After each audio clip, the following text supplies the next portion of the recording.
Hello, this is HG Tudor, and thank Tudor it's Friday. Instalment number 4. Plenty of questions to answer, so a double whammy for you on this Friday as the weekend looms. So straight into the questions without any further to-do. And love is the isness. Interesting name. Anyway, love is the isness asks, would physically assaulting them, presumably them being the narcissist, provide fuel? Yes, it would. It would be challenge fuel, however. So, let's say you're angry and you punch the narcissist. Your anger is the emotion. Punching the narcissist is a challenge because you are suggesting that the narcissist is not as good as he or she thinks that he or she is, or that they've done something wrong to merit being punched. So, it does provide us with fuel. Of course, if you were to attack us without making a sound, with a blank expression on the face, there would be less fuel, but it would still be fuel. Why? Because it remains an act of aggression and therefore is negative fuel. You've got to look at what the act is. So making someone a cup of tea is a pleasant act. So if you just hand the narcissist a cup of tea without saying anything, with a blank expression on your face, and walk away, you're still providing some fuel because that is a generous act. If you handed that cup of tea to the narcissist with a smile and a I love you and here you go, the look in your eyes, your body language, the act itself, the words that are used, the tone of those words all provide a large amount of fuel in that instance. Raquel Louvre asks, how do narcissists feel about other narcissists? Well, the distinction is, of course, most narcissists don't know what they are, and they don't recognise other narcissists. Indeed, narcissists tend to accuse empaths of being narcissists when the empath is not. Why is that? Well, invariably, the narcissist feels that they are being controlled by the behaviour of the empath, that the empath is not doing what the narcissist wants and needs, and therefore if the narcissist happens to know about narcissism, they may well accuse the real victim of being the narcissist. You might then think, well, surely that narcissist must realise they're a narcissist. If they can spot it in somebody else and they've done a bit of reading, they must see it in themselves. No, they don't. Why? Their narcissism protects them from seeing it. This is why, at a low level, you might spot annoying behaviours, annoying habits in somebody else, but completely fail to see them in yourself. And I'm not talking about narcissism. Many people have habits, often bad habits, and they don't actually realise that they do it. For instance, it might be a habit of turning up late. It might be a habit of picking your nose, which is disgusting. It might be a habit of interrupting people or talking over them. It might be a habit of being slow to pay your share or get the round in. So there are lots of different habits that people have, irrespective of narcissism, and often they won't realise they're doing it. That's what happens with particular habits. And narcissism is an ingrained systemic habit, if you will. And that's why narcissists don't actually realise that they are a narcissist, other than graters. If a narcissist accuses another narcissist of being a narcissist, and the accuser is lesser or mid-range, that's just good fortune. They don't actually recognise the narcissist. As for graters, we do recognise other narcissists. How do we feel about them? The same way that we are about any appliance. They will serve some purpose to us, because narcissists will do things for us, and they provide fuel. Peaceful283 asks, what happens when and if you give the narcissist a rubbish gift? Well, this depends upon how you do it. Let's say you send a rubbish gift through the post, so you're not there when it's handed over. The narcissist will be wounded because you failed to provide a good gift, and the provision of a rubbish gift is not acknowledging the narcissist's greatness and therefore will wound. If you handed over a rubbish gift with, this is all I could be bothered to get you, and say that to the narcissist, and you're dismissive in person. That's challenge fuel. You are saying to the narcissist, you're not as important as you think you are. Therefore, here is a rubbish gift. And the language you're using, the expression, the tone, etc., results in you providing challenge fuel. Neil72 states, they won't hoover you if they have been exposed and too much damage has been done. Partially correct, but it is not an absolute outcome, Neil. It all depends on the other criteria. So, many people think, oh, I've exposed the narcissist, he or she will never hoover me. Wrong. That's emotional thinking. If you have exposed a narcissist, this is but one factor amongst the criteria. So, if there has been a hoover trigger,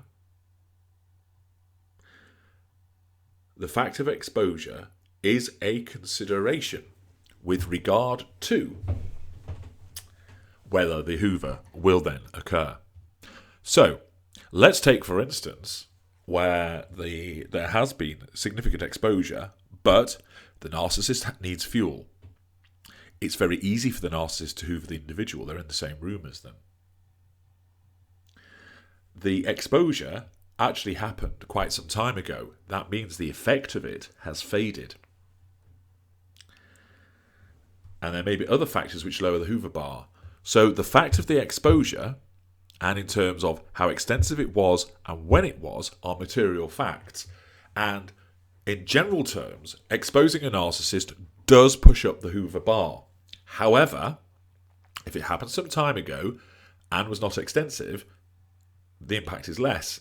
Throw in other factors which lower the hoover bar, those additional factors may outweigh the fact of the exposure, meaning you're still hoovered. So to think that you will not be hoovered if you exposed the narcissist is erroneous. And as a consequence, one has to guard against that. And Neil commented further on, once you expose them to their friends and family, they don't come back. Again, that is wrong for the reasons that I have just explained.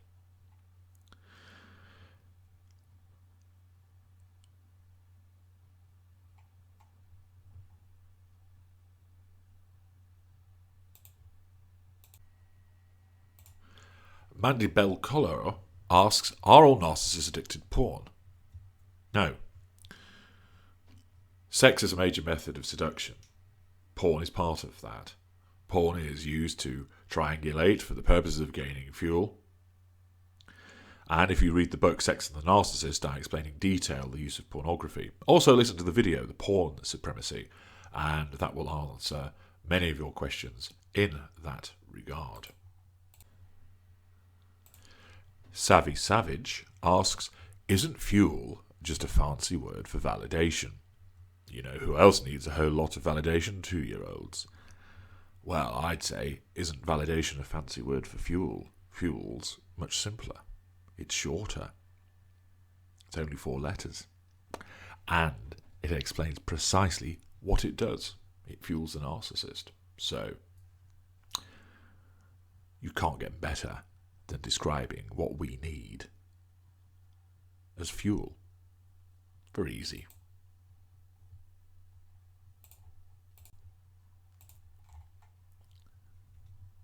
Hopeful Healing comments, you really helped me out so much. Thank you so much. You're most welcome, Hopeful Healing. Keep listening. Phil R asks, what level of narcissistic is Jerry McCann, would you think, HG? Well, I suppose you're asking, is he a narcissist? The answer to that is yes.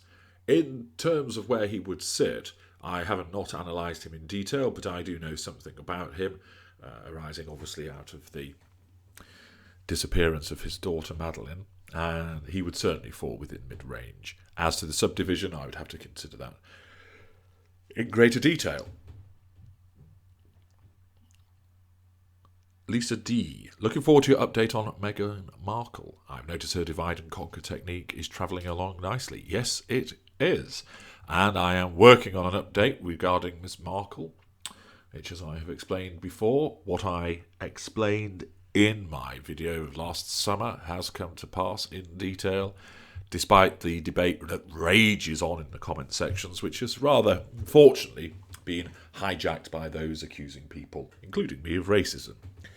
I've explained many times, I have no prejudices, I hate everybody equally, and it's nothing to do with race, it's to do with narcissism. But of course, unfortunately, some people can't see beyond that, and have to utilise that as an argument when it is not one. Nuclear One writes, thank you HD, not sure who he is. I think he must be somebody to do with television. Thank you HD for being the captain of the boat of insanity and steering us into the eye of the shittercane. Very good, the shittercane. Fiona Kennedy asks, can narcissists feel passion and excitement? No, we feel fuel, which manifests as a sensation of power. Maria Tricardis writes, my ex is definitely a narcissist. Love bombing and kicked to the curb. No contact, 2 years. Well done. Then bad on my part. Not so well done. I told him what I thought of him via text. He blew up my phone. Why? Well, what you told him, first of all, was a Hoover trigger. So, assuming that you texted him what you thought about him, you entered his sphere of influence, and what you did was you provided challenge fuel. So, no doubt you told him what a douchebag he was, that he was awful towards you, that he hurt you, that he cheated, he did this, he did that. And as a consequence of all of that, your emotional content, even though it was in writing and therefore would have been the lower amount of the fuel, is still fuel nonetheless. However, by insulting him, telling him that he's done bad things, trying to make him accountable, offending his sense of entitlement, means you're challenging him. Accordingly, he blew up your phone as a response to put down your attack against him as a means of stifling your rebellion. The Black Erica Kane writes, HG, with all due respect. With all due respect, those words which mean not an ounce of respect. Can you do a video on both Kate Middleton and Meghan? It's only fair that both could be potentially narcs. Well, guess what? There is one about Meghan. Yes, who'd have thought it? If you use the search facility, you can find one about her. And to help you, it's called A Very Royal Narcissist. Have I done one about Kate Middleton? No, I have not. Will I? Possibly I will. And just as an aside, many people on the Meghan Markle video often comment against the Brits, suggesting that various members of the royal family are narcissists. Yes, I know they are. But Meghan was getting married last year, so that she was chosen. Prince Charles wasn't getting married, for instance. Harry was, but Harry's not a narcissist. And I mentioned why he is not and why he's drawn to Meghan Markle in the video A Very Royal Narcissist. People suggest the Queen is one. She's not. But there are plenty of narcissists in the royal family, so that much is correct.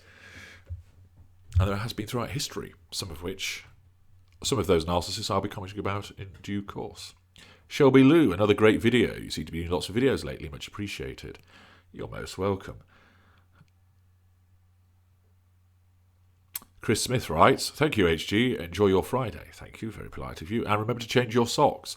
I do, every day. Sometimes 3 times a day, depending upon how many people I've trampled upon. And Chris writes, haha, I don't wear socks, they are beneath me. Boom tish, he's here all week. Wahaha.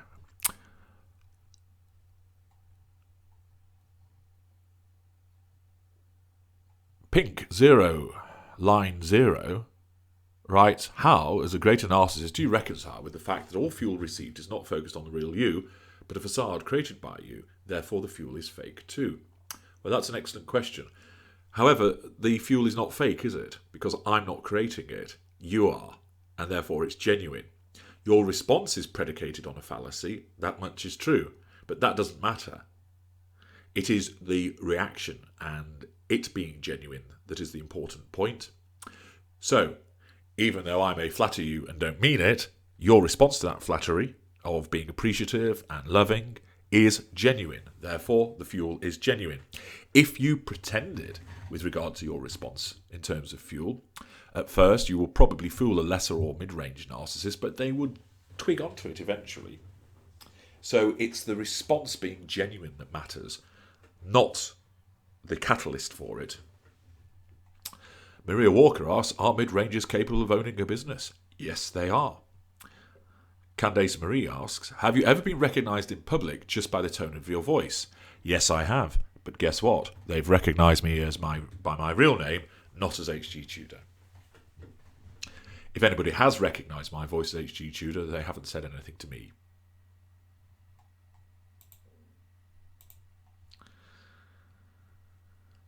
G from NC asks, what reaction could one expect when leaving a mid-range narcissist after a long marriage? Well, I would invite you, first of all, to listen to How No Contact Feels, Part 2, which deals with the response of a mid-ranger, where you tip them off that you're going, or where you just depart without the tip-off and how they responded. Also read the book No Contact, and that will tell you in detail what the response will be. In general terms, if you let the narcissist know that you're going, you'll get a preventative hoover. And from a mid-range narcissist, this will cycle through a degree of charm to begin with, then pity plays, and then threats. So you could expect, come on, we could sort this out. I'm sorry things haven't been great recently, but this is because of X, Y, and Z. If that doesn't work, then you can expect the, how can I live without you? You're everything to me. I won't be able to survive if you leave me. My world's going to end, etc., etc. And then if you go, I will put those pictures of you naked on the internet, or I'll kill myself, false suicide threat, etc. So in general terms, that's what you could expect. But if you want more detail about all of that and explaining precisely why it's happening and to what extent, then you should listen to How No Contact Feels, Part 2. Flacco Kerrigan writes, shit, sure happy it's Tudor. Very good. I see what you did there. Komal Yar writes, I love you, HG. That's very kind of you. A little dollop of tertiary source fuel for me on a Friday. Very nice indeed. That's most kind of you to offer your love to me in that way. Dorothy Curtain-Puller. Pull yourself together, Dorothy. Sorry, couldn't resist. Great stuff here. Very informative. I have a question. What does it mean when a narcissist never posts his girlfriends on social media? It means that he wants to keep them hidden so that they don't find out about one another. Bud Fox. Hey, how's Gordon these days? Remember, lunch is for Wimp, and that's a dog with different fleas. Bud Fox writes, I find myself increasingly angry with all the other Me Too's giving advice on NPDs, of course, as victims, sharing stories. Tudor is the only source. Forget the others, spend that time listening to Tudor. It just tells me they would rather commiserate than get to the real answers from Tudor. Well, Bud, you write a lot of sense there. One has to remember that some of those individuals are genuine victims, and in those circumstances, it is only natural, because of the impact of their emotional thinking, that they will spend some time complaining, remarking on their situation, and appearing to wallow. Some of those individuals, of course, are just seeking to gain some catharsis by talking about their experience with other people, creating blogs and forums, and it has some value to that individual. Unfortunately, ultimately it doesn't get them anywhere for a number of reasons. Although they'll gain some catharsis, to an extent, the problem that they then face is they are continuing to engage with the narcissist by thinking about the narcissist, writing about the narcissist, talking about the narcissist. That will keep their emotional thinking high and therefore keeps them in a difficult position. The other issue that arises from it is that they will lack objectivity. That makes perfect sense. And their emotional thinking will obscure that also, with the consequence that they will find themselves not able to understand and identify everything clearly. Moreover, they're not me, and therefore they won't understand the narcissistic dynamic. And they are much better served receiving information from somebody who knows what they're talking about, namely me, someone who only cares about giving you the right answer, namely me, because all of those who do the hand-holding and the fuzzies and the there, everything's going to be all right. Of course, it's all well-intentioned, and I understand that people do need that emotional support to a degree. But ultimately, it's not going to get you to where you need to be. You need to know the brutal truth. You need to know precisely what it is that has happened to you, why that has happened, and what you can do about it. And many of the people who purport to be supposed experts about NPD don't know the totality of it. Why? They're not me. They're not us. Moreover, some of them are, of course, narcissists themselves, usually mid-range, and don't recognise it. And therefore, their own narcissism blinds them to it. And they end up attacking other people that disagree with their theories, etc. If you listen to the video, The Support Forum Fraud, I explain more about that situation there. So consequently, those individuals also end up getting themselves stuck in a cycle and don't move forward. And they often give out well-intentioned advice, but is actually wrong, half the story, and sometimes downright dangerous. So, as Bud says, listen to Tudor. I have the answers, and all my agenda is to give you the right answers to help you move forward, to ensure that you understand what has happened to you and what you can do about it. I pride myself on giving you the best information and advice. That's all there is to it. I win, you win. It's part of the creation of my legacy and the extension of my world reach. So, on that note, enjoy your Fridays, everybody. And as always, if you need more information from me to do with your personal circumstances, do contact me at narcsite.com. Utilise the menu bar there and arrange a consultation with me, and I guarantee I will get you out of the quagmire of misery. I will get you out of the bog of narcissism and across the emotional sea to the sacred land where you will thrive once again.